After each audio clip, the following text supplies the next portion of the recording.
Class है।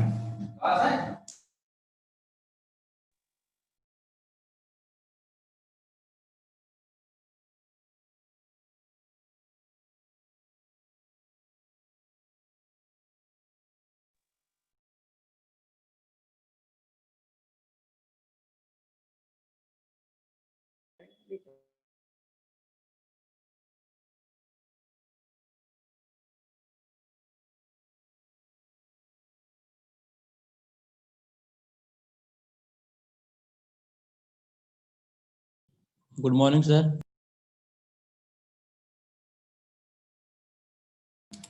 Good morning बेटा। Good morning sir. Good morning बेटा।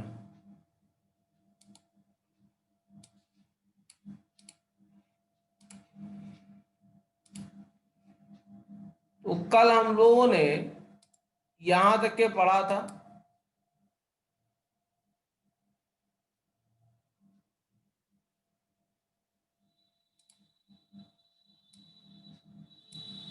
जिसमें हम लोगों ने डेटा एक्विजिशन सिस्टम के बारे में समझा था कि क्या होता है, और उसके कंपोनेंट के बारे में बात किया था। तो अगर देखें तो 3 की एलिमेंट होते हैं। एक सेंसर होता है, एक सिग्नल कंडीशनर होता है, एक एनालॉग टू डिजिटल कन्वर्टर होता है, जिसको हम लोग एडीसी के नाम से भी जानते हैं। तो अब इनका काम क्या होता है? जैसे हम लोग हैं, हम लोगों को भी कोई डेटा अगर एक्सेप्ट करना होता है तो हम लोग के पास भी सेंसर है। सेंसर क्या है? आंखें हैं, नाक है, कान है, हाथ है, इस तरह की तमाम सारे ह्यूमन ऑर्गन्स हैं जिसके थ्रू हम सेंस करते हैं और बाहरी दुनिया का डेटा अपने शरीर के अंदर लेते हैं। ऐसा होता है कि नहीं होता है? यस सर, होता है। भाई बगैर सेंसरी ऑर्गन के हम कोई भी काम नहीं कर पाएंगे। तो सेंसरी ऑर्गन जो है हम सबके पास होते हैं। तो अगर आप देखिए तो सेंसर्स क्या हैं?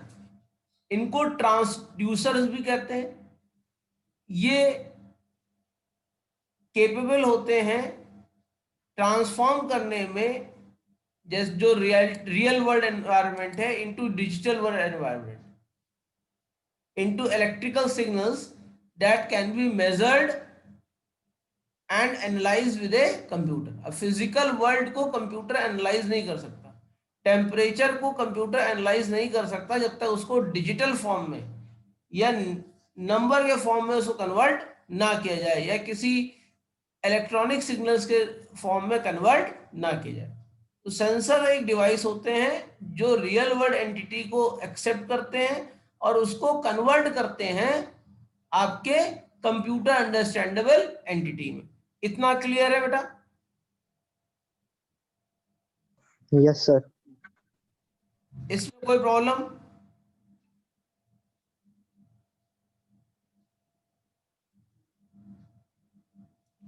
बेटा इस चीज में कोई प्रॉब्लम? सेंसर समझ में आया क्या होता है? Yes sir.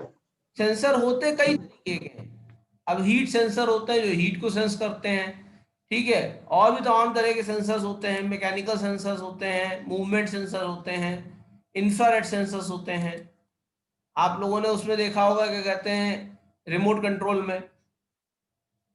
तो सेंसर्स कई तरह के होते हैं।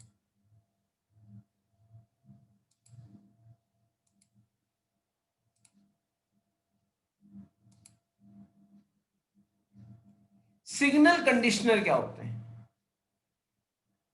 ये एक डिवाइस है जो फिल्टर करता है एनालॉग सिग्नल को जो सेंसर के द्वारा उठाया जाता है।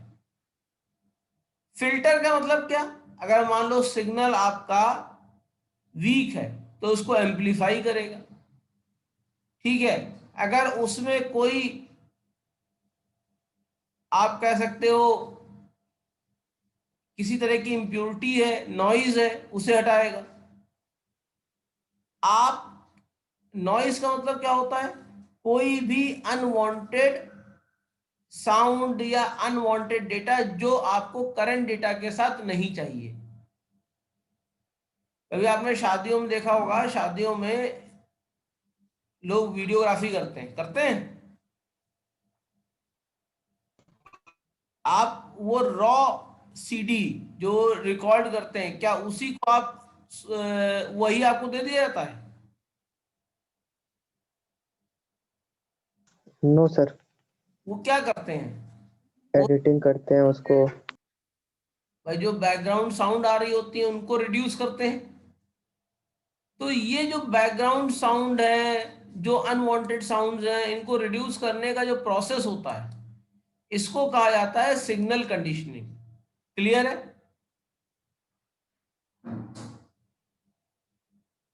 जैसे आप लोगों ने कहा मूवी की शूटिंग वूटिंग हो रही होती है, आवाज, हवा भी बहुत तेज चल रही होती है, तो हवा की भी आवाज होती है कि नहीं होती? जब आप बार में मूव करके करिए और किसी से बात करिए तो आवाज हवा की भी आती है कि नहीं आती है? Yes sir. तो उसको रिड्यूस करने के लिए आप सिग्नल कंडीशनर का इस्तेमाल करते हैं, वो सिग्नल को बूस्ट कर देते हैं। क्लियर है मेरी बात?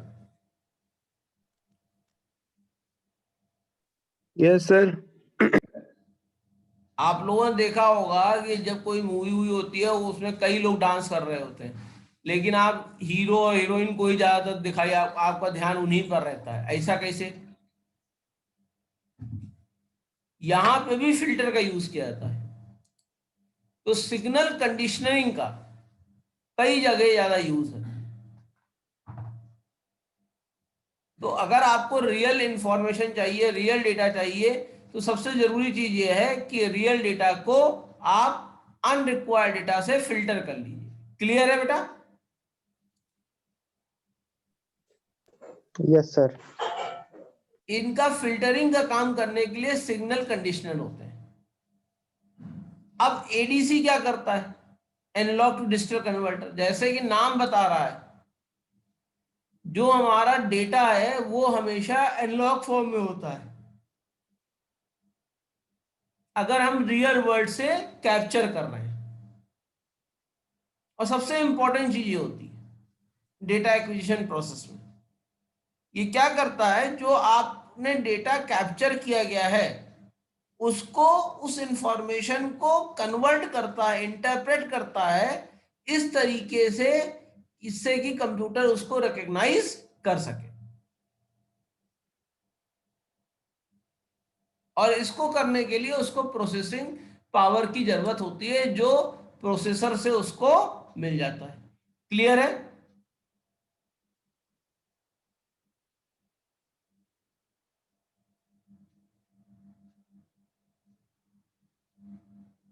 जो ये डेटा होता है, ये पीसी के अंदर ट्रांसफर करने के लिए जो वायर यूज करते हैं उनको हम बस कहते हैं। कंप्यूटर के अंदर जो भी इंफॉर्मेशन इधर से उधर जाती है उसको कैरी करने के लिए जो वायर होते हैं, उनके अंदर जो इंफॉर्मेशन पैकेज होते हैं, पैकेट्स होते हैं, उनको हम लोग क्या कहते हैं? बस कहते हैं। क्लियर है? Yes sir. अब क्यों हमको डेटा एक्विजिशन करना चाहिए? सबसे पहली चीज तो ये है, क्यों हमको रियल फील्ड से डेटा को कैप्चर करके डिजिटलाइज उसको करना चाहिए। तो अगर आप देखिए तो आजकल कई सारे उसके फायदे हो रहे हैं। हेल्थ साइंस रिसर्च में यूज हो रहा है, सिविल इंजीनियरिंग में यूज हो रहा है, इंडस्ट्री में यूज हो रहा है, तमाम जगह डेटा एक्विजिशन का यूज हो रहा है। सबसे पहला यूज क्या है? It improves the efficiency and reliability of the process और मशीनरी। कैसे? जो स्टील मिल्स हैं, जो रिसर्च लैब्स हैं, उसमें जो डेटा एक्विजिशन डिवाइस है वो मॉनिटर करती रहती है अलग अलग पैरामीटर्स को, कि वो पैरामीटर्स मीटअप हो रहे हैं या मीटअप नहीं हो रहे हैं। अगर ह्यूमन होगा तो हो सकता है उससे गलती हो जाए, लेकिन मशीन है तो उससे गलती होने के चांसेस नेग्लिजिबल होते कम होते हैं। तो इसीलिए आपने देखा होगा आजकल ह्यूमन बीइंग को रिप्लेस किया जा रहा है मशीन से। ह्यूमन बीइंग क्या कर रहा है, उस मशीन को कंट्रोल कर रहा है। आजकल ऑफिसेज में कहीं पे भी आपको साइन नहीं करना होगा,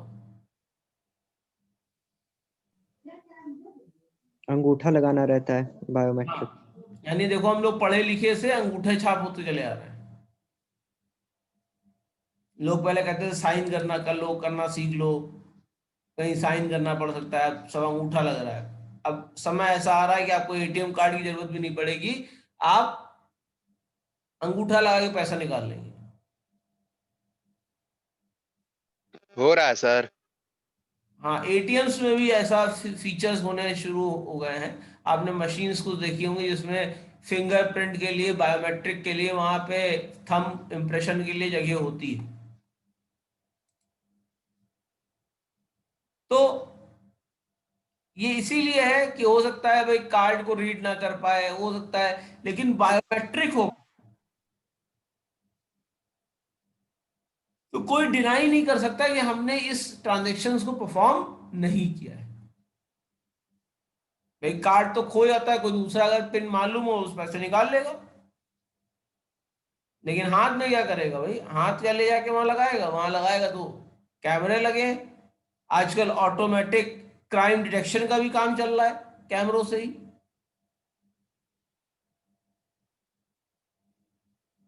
आपने देखा होगा क्रॉसिंग्स पे कैमरे लगे रहते हैं, रोड क्रॉसिंग जो होती है, रोड होती है उसमें कैमरे लगे होते हैं। गवर्नमेंट ने कितना इन्वेस्टमेंट किया है, तो उसको रिटर्न मिल रहा है कि नहीं मिल रहा है? मिल रहा है। भाई जैसे ही आप ओवर स्पीड होते हो या आप कोई ट्रैफिक रूल को फॉलो नहीं करते हो, वैसे ही घर पे चालान आ जाता है। तो आपने देखा होगा आजकल लखनऊ में भी लोग रुकने लगे हैं, यस सर। है ना बेटा? हो रहा है कि ऐसा नहीं हो रहा है? Yes sir. तो ये सब एफिशिएंसी है, रिलायबिलिटी है, प्रोसेस ऑफ प्रोसेसेस की या मशीनरी की। क्लियर है?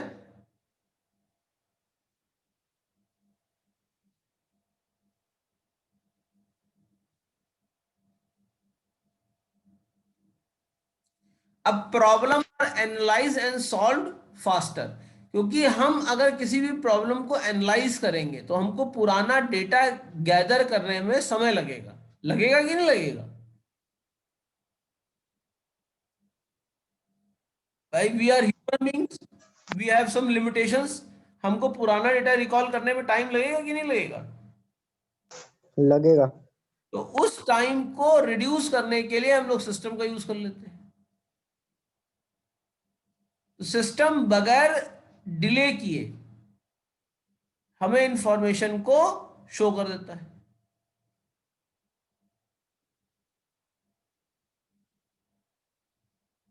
और जब पुराना इंफॉर्मेशन हमको मिल पाएगी तो हम प्रिडिक्ट कर सकते हैं कि आगे हमें क्या काम करना है। क्लियर है ना बेटा? क्योंकि हम जो आगे काम जितने भी करते हैं वो हमारे पिछले प्रिडिक्शन पर बेस्ड होते हैं। बेस्ड होते हैं कि नहीं होते हैं? Yes sir. जैसे मान लीजिए अगर आप अभी कहिए कि अभी कौन सी ऐसी फील्ड है जिसमें हम अगर काम करें तो कोविड में भी बहुत आसानी से हम जो है पैसे कमा सकते हैं। Health care. हैं?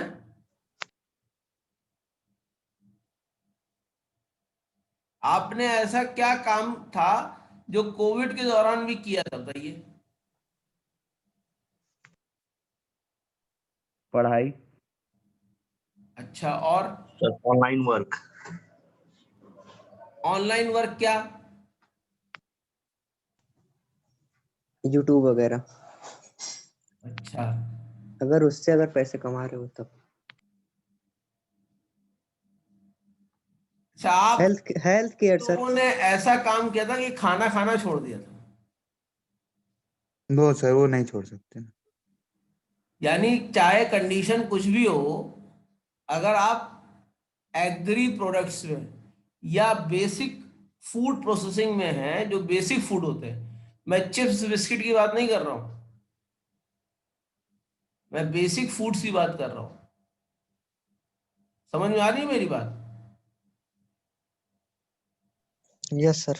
तो उसमें फायदा है कि नहीं है?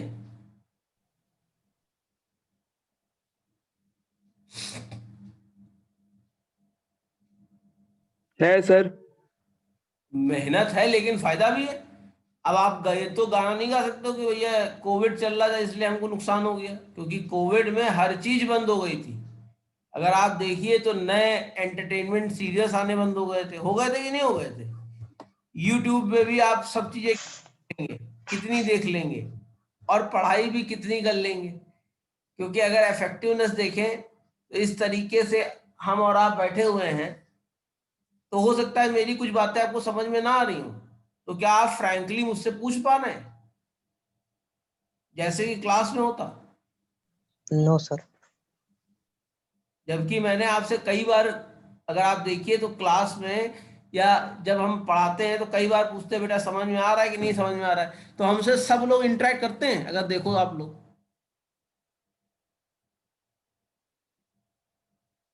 क्योंकि हमारा आपसे आई कांटेक्ट नहीं हो पा रहा है। हो पा रहा है इस समय कांटेक्ट? तो हम लोग क्या कर रहे हैं? ये आ रहा? तो आवाज, सर बहुत हेलो, रुक रुक के आ रही है। कट हो रहा है। अच्छा कट हो, कुछ क्लियर?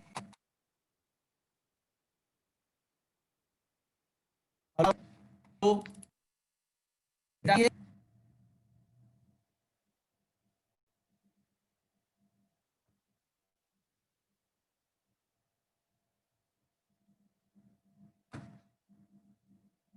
मेरा अभी भी सर वैसे ही आ रही है फंस के।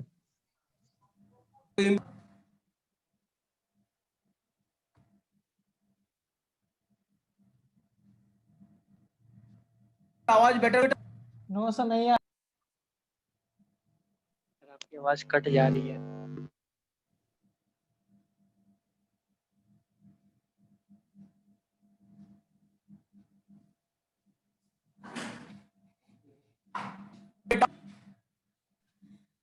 तो नहीं,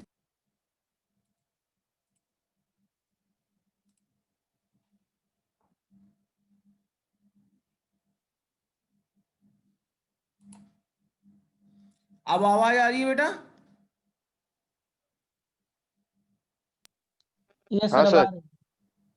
अच्छा, कल मैंने गूगल क्लासरूम पे कुछ आप लोगों को किताबें शेयर की थी, मिल गई? हाँ सर। छोटी छोटी किताबें हैं।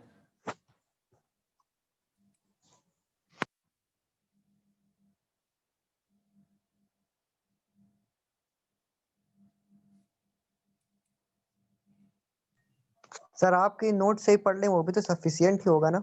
अब मैं इतने दिनों से यही तो कह रहा हूँ, लेकिन तुम लोग कह रहे हो नहीं होगा, तो अपने कर लो, किताबें ले लो, नहीं सर सफिशियंट होगा जैसी ना। तुम्हारी इच्छा। सर किताब इतनी मोटी है, कुछ मिलता ही नहीं है। अरे भैया, ऊपर से डिजिटल भेज फॉर्म में दे है रहा तो हूँ, स्क्रॉल करते रहो।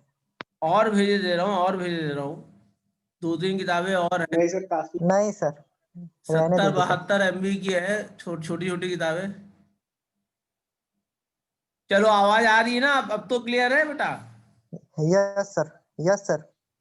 तो प्रॉब्लम सॉल्विंग जो होती है वो मशीन के थ्रू करोगे, एनालाइज करोगे तो फास्टर होगा। अगर वो हम मैनुअली करना शुरू करेंगे, क्योंकि हमको पुराने डेटा को एनालाइज करना पड़ेगा और एनालाइजेशन में टाइम लग जाता है। क्लियर है बेटा?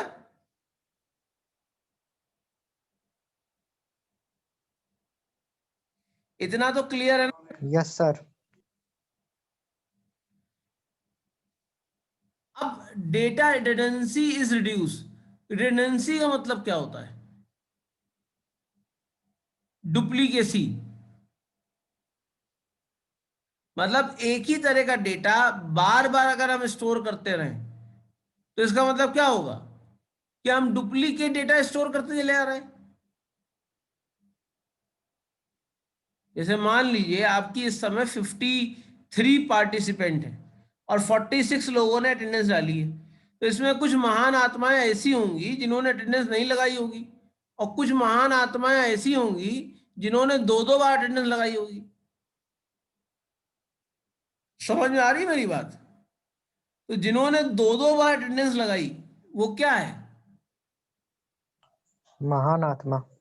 अरे महान आत्मा तो हम भी हैं, ठीक है, सारी आत्माएं महान होती हैं, लेकिन भाई एक बार अटेंडेंस लगा दी तो ये डिजिटल है सब चीजें, ऐसा तो है नहीं कहीं गायब हो जाएगी, है ना। हर बार आपको सजेस्ट किया जाता है कि आते ही आप चैट बॉक्स में चैट मैसेज में प्रेजेंट या कुछ भी लिख के आप एंटर कर दीजिए, काम खत्म हो गया। लेकिन कुछ लोग हैं वो बार बार, मैंने देखा है 5-6 बार जो है प्रेजेंट प्रेजेंट प्रेजेंट कर देते हैं। तो ये डेटा रिडंडेंसी है। अगर मेरे पास कोई सिस्टम होता, देखो ये सिस्टम नहीं है बेटा, ये क्या है कि हम जो है जूम की कुछ फीचर्स का यूज कर रहे हैं। चैट अटेंडेंस के लिए नहीं है अटेंडेंस के लिए चैट? नहीं सर। तो हम लोग अपनी भाषा में जो वर्ड यूज करते हैं ना, जुगाड़, हम लोग जुगाड़ लगा के अटेंडेंस लगा लेते हैं। अटेंडेंस लगाने के लिए कुछ ऐसा सिस्टम होना चाहिए कि जैसे ही आप एंटर हुए अपने आप आपके अटेंडेंस लग जाए और दोबारा आपके अटेंडेंस आप चाहें भी तो ना लगा। सर वो डिस्कनेक्ट हो जाते हैं ना, तो अटेंडेंस चली जाती है तो वापस लिखना पड़ता है। नहीं नहीं, ऐसा नहीं होता है। जब आप डिस्कनेक्ट होते हैं तो ये आपको मिथ है, एक मान्यता है कि आपकी अटेंडेंस चली जाती है। आपने जो चैट में डाल दिया, क्योंकि मेरा डिस्कनेक्शन नहीं हो रहा है, क्लियर है ना बेटा? Yes sir. होगा तो मेरे पास 2 चैट की txt फाइलें बन जाएंगी, चैट और chat1.txt। तो जब हम अटेंडेंस लगाएंगे हम दोनों चैट को चेक करते हैं, हम एक चैट को नहीं चेक करते। तो यहाँ पर हमको प्रॉब्लम क्या होती है, डेटा रिडंडेंसी की, यानी डुप्लीकेट डेटा हमको काफी मिला करता है। तो फिर हमको क्या करना पड़ता है, मैन्युअली उस डेटा को रिमूव करना होता है। लेकिन अगर डेटा एक्विजिशन सिस्टम होता तो वो डेटा ही वही एक्सट्रैक्ट करता जो यूनिक होता, जो डुप्लीकेट डेटा होता उसको अपने आप एक्सट्रैक्ट कर देता। क्लियर है?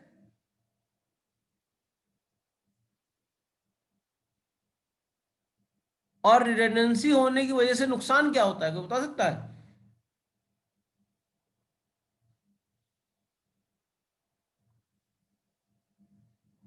अगर डेटा रिडंडेंट होगा तो नुकसान क्या होगा?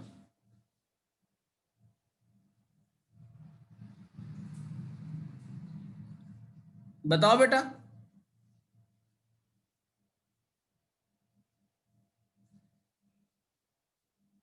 कोई idea?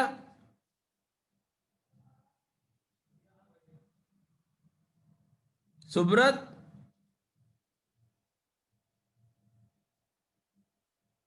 Yes sir. Data redundant होने से जो है नुकसान क्या होगा? सर डुप्लीकेट डेटा होते जाएगा तो उतना ही ज़्यादा वो सिस्टम में अपनी क्या कहते हैं जगह लेते जाएगा, तो लॉस ऑफ स्टोरेज होगा, लॉस ऑफ हम लोग का। फिर सर जितना हम लोग उसमें करते जाएंगे, डेटा अगर एक्सेसिव होता गया, मतलब डुप्लीकेशन डेटा और होते गया, तो अगर हमको एक डेटा स्ट्रैंड में अगर वो अपडेट करना है, पर उस डेटा स्ट्रैंड के बहुत सारे डुप्लीकेशन हो गए तो हमको सब में अपडेशन होगा, तो सर वो हम लोगों का काम बहुत बढ़ा देगा। यानी एम्बिग्विटी ला देगा डेटा में। इसको यस सर। एम्बिग्विटी तो कहते हैं कि भैया कहीं पे आपने कुछ लिख रखा है, कहीं पे आपने कुछ लिख रखा यस सर। है ना। दूसरा, वॉल्यूनस डेटा होने में सर्चिंग मुश्किल हो जाएगी कि नहीं हो जाएगी? हाँ सर, मुश्किल हो जाएगी। जैसे सर अभी ऐसा भी आपने होता है। बताया कि किताबें जो हमने आपको भेजी हैं वो काफी बड़ी बड़ी हैं, तो उसमें अगर आपको अपना मैटर ढूंढना पड़ता है तो टाइम लगता है कि नहीं लगता है? हम नोट्स क्यों प्रिफर करते हैं? क्योंकि नोट्स जो है हम ढूंढ के अपने हिसाब से मतलब का डेटा आपको दे देते हैं, तो वो छटा छटाया डेटा है, यानी डेटा एक्विजिशन करके हमने आपको दिया है, हमने सारा डेटा आपको नहीं दे दिया है। क्लियर है मेरी बात? Yes sir. तो रिडंडेंसी हटाने से ये सारे फायदे होते हैं। आपकी एक्सेसिंग स्पीड बढ़ जाएगी, आपका बेफालतू में स्टोरेज में पैसा नहीं बर्बाद होगा, इसके अलावा आपका जो एक्सेस जो क्वेरी है वो ज्यादा आसानी से एग्जीक्यूट हो जाएगी। तो ये सारे काम आपके हो जाएंगे अगर हम रिडंडेंसी को रिड्यूस करते हैं। क्लियर है? जैसे कि सुब्रत ने बताया कि अगर आपका डेटा कई जगह लिखा हुआ है तो मान लीजिए एक जगह हमने अपडेट किया और 2 जगह भूल गए, तो वो प्रॉब्लम क्रिएट करेगा, एरर आएगी कि नहीं, एरर होगी कि नहीं होगी? एरर होगी। तो उस एरर को भी रिड्यूस करता है, डिक्रीज अपडेट एरर्स। इसका मतलब क्या, कि जो ऑटोमेटेड डेटा एंट्री है वो जो है हाथ से तो भाई ह्यूमन बीइंग से तो करता नहीं, तो जो ह्यूमन एरर और मिसप्लेसमेंट है वो रिड्यूस हो जाता है। क्लियर है मेरी बात?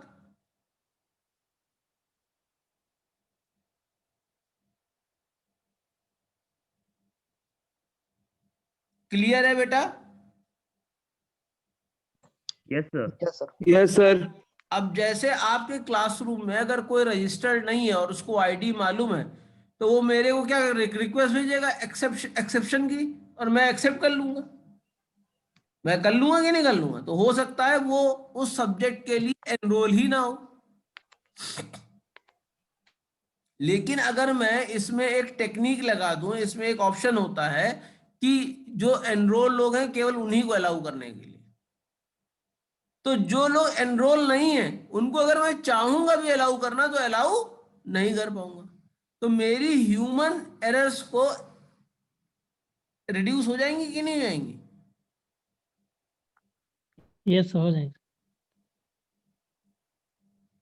दूसरा, आजकल आपने देखा होगा आइसोलेटेड सिस्टम नहीं चलते हैं।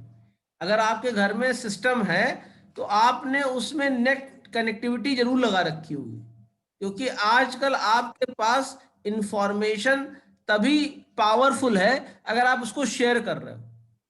सही है गलत है?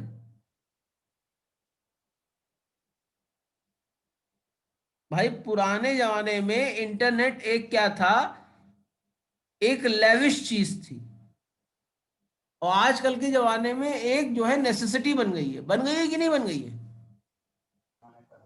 Yes sir.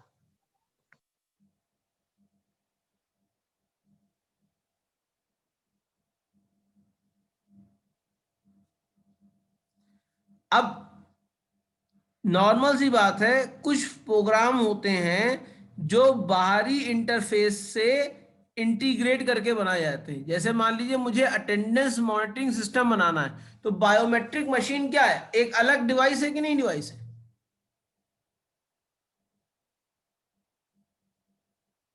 उसको हमें क्या करना पड़ेगा, अपने कंप्यूटर से या अपने मेन सिस्टम से इंटीग्रेट करना पड़ेगा, जोड़ना पड़ेगा कि नहीं पड़ेगा? Yes sir. तो अगर हमारे पास डेटा एक्विजिशन सिस्टम है तो हम आसानी से डेटा को एक्सेस कर सकते हैं, हमको मैनुअल इंटरवेंशन की जरूरत नहीं पड़ेगी। तो हमारा आसानी से इंटीग्रेशन हो जाएगा दूसरे प्रोग्रामों से। क्लियर है?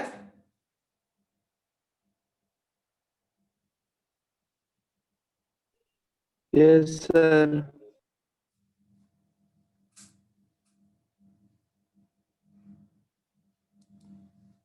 आज आप लोगों का एक एक्स्ट्रा क्लास भी है क्या, सॉफ्ट स्किल का? Yes sir. Yes sir.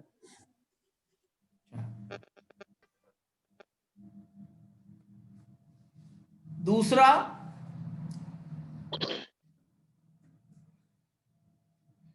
अब आपको डेटा को सर्च करने के, जब डेटा एक्विजिशन सिस्टम अगर आप अपने में इंप्लीमेंट करते हैं तो डेटा को आप आसानी से सर्च कर सकते हैं किसी भी क्वेरी से। क्वेरी का मतलब क्या होता है, एक सिंपल लाइन लिखेंगे और आपका डेटा एक्सेस होना शुरू हो जाएगा।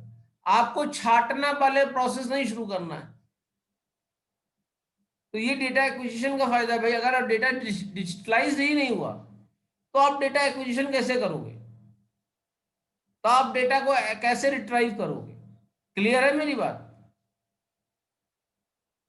तो फिजिकल एनवायरनमेंट का डेटा डिजिटल एनवायरनमेंट के डेटा में हमको कन्वर्ट करना जरूरी होता है। क्लियर है बेटा?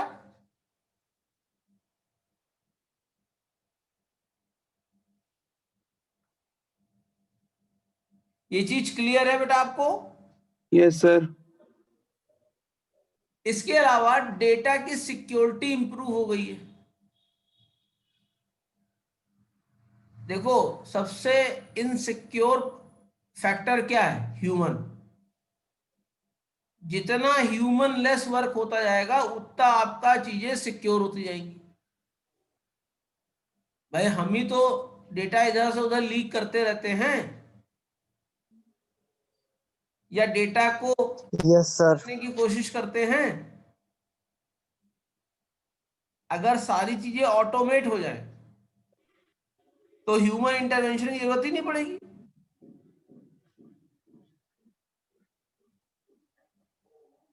तो जो सिक्योरिटी थेफ्ट्स है, जो रिस्क है, वो रिड्यूस हो जाएंगे कि नहीं हो जाएंगे?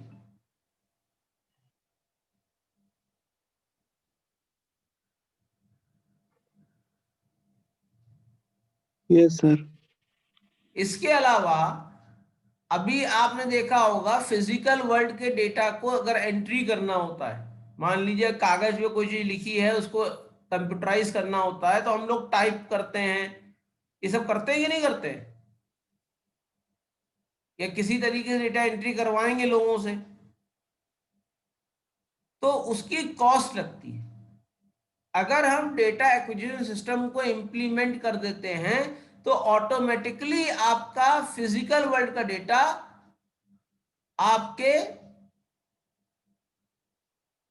डिजिटलाइज फॉर्म में स्टोर होना शुरू हो जाएगा। तो इसमें आपको कोई पैसा देना पड़ेगा नहीं, क्योंकि आपने तो सिस्टम इंप्लीमेंट कर रखा है। ऑटोमेटिक रिट्रीवल होगा, स्टोर होगा, और आपकी डेटा एंट्री भी ऑटोमेटिकली हो जाएगी। क्लियर है?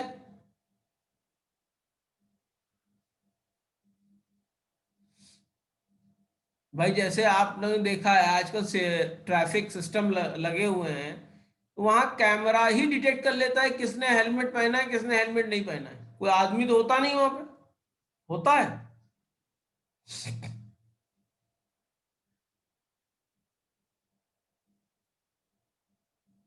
तो उतने लोगों की कॉस्ट बची कि नहीं बची? Yes sir. तो इस तरीके से कॉस्ट सेविंग प्रोसेस होता है अगर हम डेटा एक्विजिशन सिस्टम को इंप्लीमेंट करते हैं। क्लियर है? Yes sir. इसके अलावा क्वालिटी, अगर आप ह्यूमन से टाइप करवा रहे हैं या कोई चीज स्टोर करवा रहे हैं, तो ह्यूमन इफेक्ट्स उसमें लगेंगे कि नहीं लगेंगे? लगेंगे। तो हो सकता है उसकी क्वालिटी डिग्रेड हो।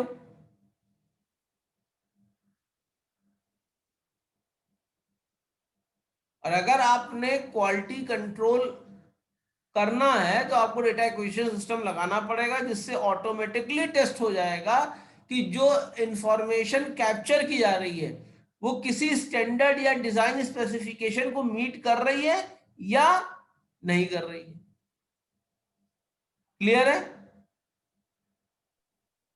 Yes sir.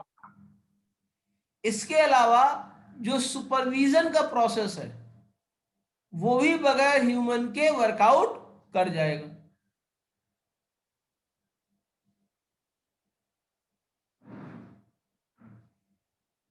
ह्यूमन बीइंग को नहीं काम करना पड़ेगा किसी भी चीज को ट्रैक और मॉनिटर करने के लिए। तो काम क्या हो जाएगा? फास्टर हो जाएगा, और स्मूदर हो जाएगा, और इजियर हो जाएगा। हो जाएगा कि नहीं हो जाएगा?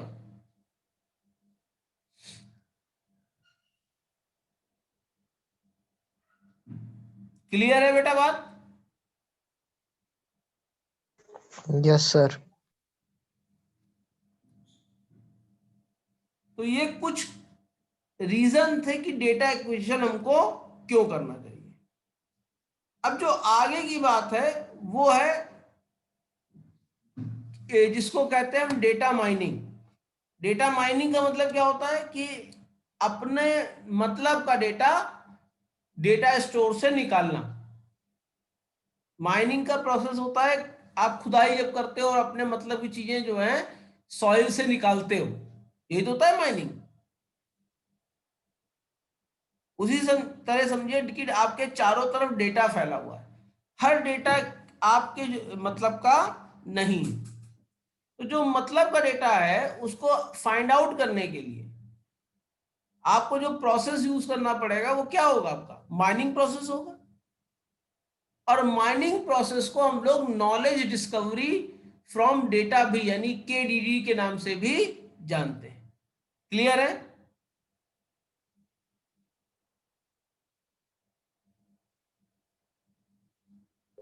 क्लियर है बेटा? Yes, sir.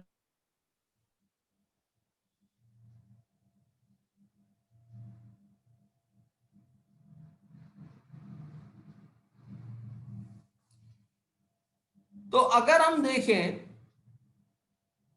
तो 7 स्टेप्स होते हैं डेटा एक्विजिशन सिस्टम में।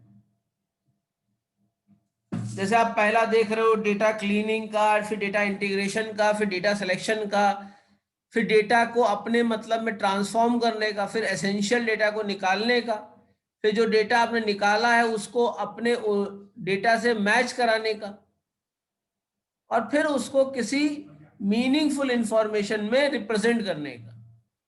ये 7 मेथड होते हैं। तो इन 7 प्रोसेसेस को अगले क्लास में डिस्कस करेंगे, ठीक है?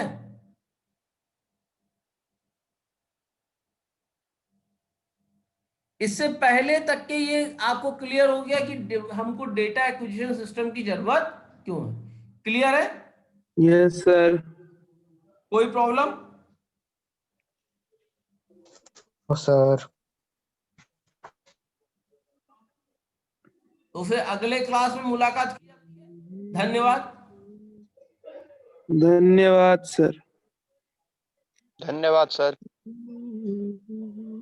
Thank you sir. Thank you sir.